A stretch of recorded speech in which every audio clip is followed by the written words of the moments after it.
औज़ुबिल्लाहिमिनश्शैतानिर्रजीम बिस्मिल्लाहिर्रहमानिर्रहीम। जैसा कि आप सब लोगों को पता है कि जो आप लोगों की बुक है आईटी सीरीज़ वालों की, सॉरी मैं अपनी लास्ट वीडियो में ना आप लोगों को बताता रहा हूँ पीएम सीरीज़, ये पीएम सीरीज़ की बुक नहीं है, ये आईटी सीरीज़ की बुक है।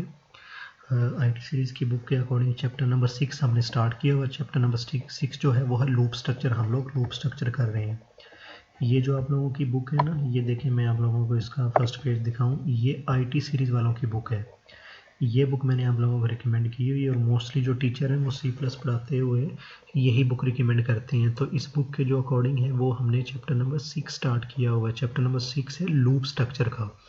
लूप स्ट्रक्चर में हम लोग देख रहे हैं कि लूप स्ट्रक्चर की फर्दर आगे 3 टाइप होती हैं, while loop, do while loop, for loop. अभी हम वाइल लूप कर रहे हैं। वाइल लूप को करते हुए हमने अभी ये वाला कोड करना है। ये कोड है write a program that display 5 number and their sum using while loop. ये जो है प्रोग्रामर जो है वो हमें कह रहे हैं, सॉरी जो एग्जामिनर है वो कह रहे हैं कि एक ऐसा प्रोग्राम लिखें जिसमें जो फर्स्ट 5 नंबर हैं वो डिस्प्ले हो जाएं और साथ में जो है उनका सम जो है वो भी डिस्प्ले हो जाए। तो फर्स्ट ऑफ ऑल चलते हैं अपने डेव की तरफ। डेव की तरफ यहाँ पे हम लोग बेसिक स्ट्रक्चर लिख लेते हैं। इंक्लूड iostream, include iostream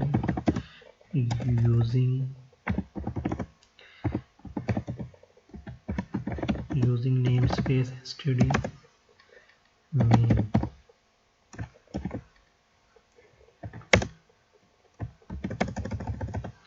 ये बेसिक स्ट्रक्चर लिख लिया, इसको रन करके देखते हैं। मैंने आप लोगों को पहले भी बताया, ये मेरी आदत है, कोई भी कोड करते हुए मैं जो है ना वो साथ साथ रन करवाता रहता हूँ ताकि जो उसकी मिस्टेक हो वो फाइंड करना हमें ईजी हो। तो फर्स्ट ऑफ ऑल हमारे पास कोड इस तरह है कि हमने फर्स्ट 5 नंबर लेने हैं और साथ में जो उनका सम है वो भी डिस्प्ले करवा देना है कि जितने भी नंबर हो ना जो उनका डिस्प्ले हो वो भी जो सम हो वो भी डिस्प्ले हो जाए। तो करेंगे कैसे? सबसे पहले हम डाटा टाइप लेंगे, इंटीजर डाटा टाइप लेंगे, 2 ले लेते हैं, एक सी जिसमें वो जो नंबर हैं वो आ जाएंगे और एक ले लेते हैं सम।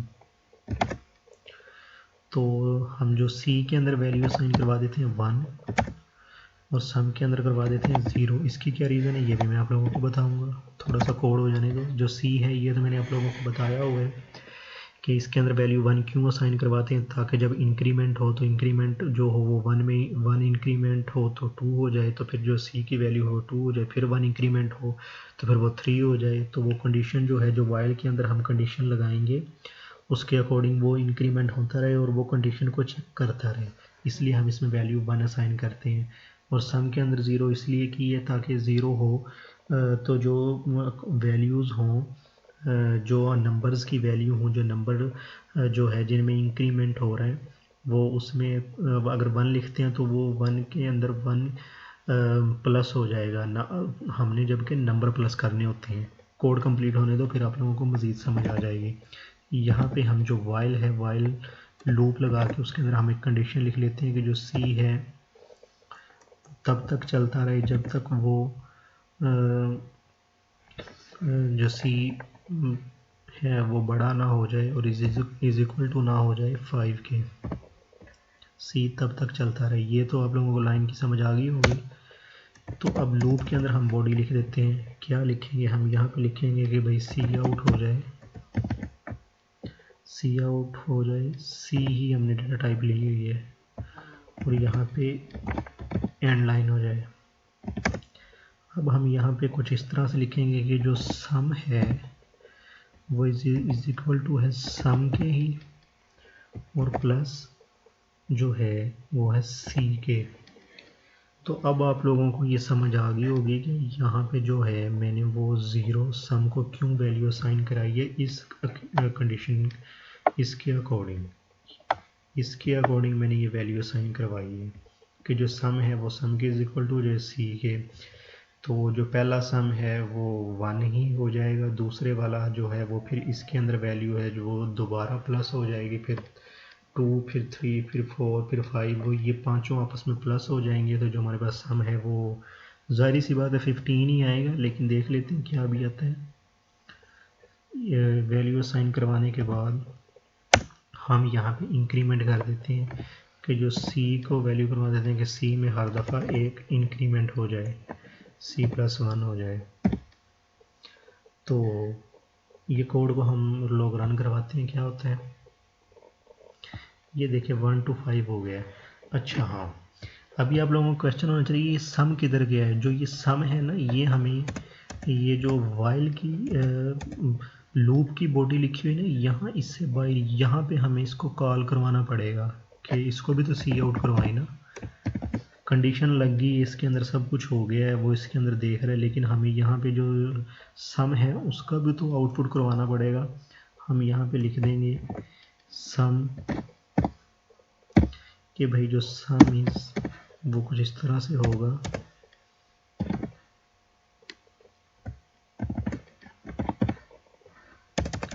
सॉरी, ये बॉडी से बाहर चला जाएगा। सम,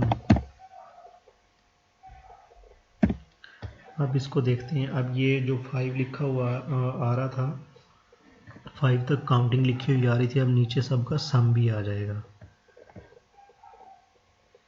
ये देखें, ये 5 तक काउंटिंग लिखी हुई है और ये नीचे इसका सम आ रहा है 15। यहाँ पे ये बिल्कुल इसके साथ मिल गया है। एक स्पेस देके हम ये लाइन लगा देते हैं। अब देखना थोड़ा सा दूर लिखा हुआ आएगा, आप लोगों को समझ आ जाएगी। ये जैसे लिखा हुआ है, ये 5 तक काउंटिंग लिखी हुई है ये, और फिर उसका सम भी आ गया इन सब का। लेट यहाँ पे जो काउंटिंग है वो हम 10 तक कर देते हैं। फिर क्या होगा, होना गया था कुछ भी नहीं होगा। 10 तक जो है वो काउंटिंग लिखी हुई है ये, और फिर उसने इन सब को प्लस कर दिए, ऐसे प्लस किए 1 और 2 3 और 3 6 और 4 10 और 5 15 और 6 21, इस तरह से उसने सबको प्लस किया है तो 55 बन गया है। तो लेट्स यहाँ पे हम 100 भी कर दें तो ये 100 का भी जो है वो आंसर कर देगा। ये देखें उसने कर दिया है कि जो होता है वो होता है 5050 होता है अगर 100 तक काउंटिंग हो, उन सबको आपस में प्लस किया जाए। तो मैं एक दफ़ा दोबारा रिपीट कर देता हूँ। अगर यहाँ पे हम 100 भी कर दें तो इसको कोई फ़र्क नहीं पड़ेगा, ये इसी तरह करेगा। 100 तक काउंटिंग लिख के उन सबको एंड में प्लस करवा देगा और वो बता देगा कि भाई 100 तक काउंटिंग लिखो तो ये वाला इसका सम होता है। उम्मीद करता हूँ आप लोगों को समझ आ गई होगी कि किस तरह हम वाइल लूप के अंदर कंडीशन लगाते हुए हम काउंटिंग लिख के जो उसका है वो सम भी ले सकते हैं उन सब काउंटिंग का। ये बड़ा इंपॉर्टेंट कॉन्सेप्ट है। उम्मीद करता हूँ आप लोगों को समझ आ गई होगी। तो अगर फिर भी आप लोगों को क्वेश्चन हो तो मुझसे पूछ लीजिएगा।